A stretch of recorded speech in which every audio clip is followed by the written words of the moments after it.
সবাইকে জানাই আমার সুপ্রভাত। কালকে রাত্রের পর আবার এসে আপনাদের সাথে মিলিত হয়েছি। আজ সকালে একটা জলখাবার করেছিলাম, ইডলি। অত্যন্ত মানে হেলদি ব্রেকফাস্ট। তার সাথে যে চাটনিটা করেছি সেই জন্যই আপনাদের কাছে এলাম। নারকেল নিয়েছি, বাদাম নিজে রোস্ট করেছি, করে এর মধ্যে দেখতে পাচ্ছেন কী কী আছে বলুন তো। রসুন আছে, আদা আছে, কারি পাতা আছে, কাঁচা লঙ্কা আছে, নারকেল আছে, সিংদানা আছে মানে বাদাম আছে, হ্যাঁ চীনা বাদাম আছে।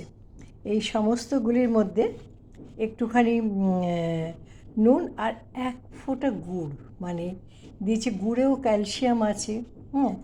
আর প্রত্যেকটা আমাদের মানে একটু অল্প নুন সোডিয়ামের কাজ করে।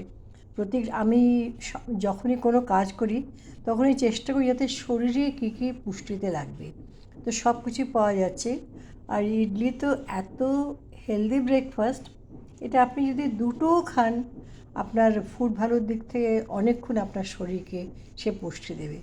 তো যাই হোক, আজকের জানালাম আমাদের ব্রেকফাস্ট। এরপরে আজকে বানাবো হচ্ছে থোর। থোর হচ্ছে কি জানতে, কলার যে মাঝখানে স্টেমটা ওটা মানে গুণে ভরা, আর তার সাথে পুঁই শাকের চচ্চড়ি হলে আপনাদের ভিডিও নিয়ে আপনাদের সামনে আসবো। ভালো থাকবেন।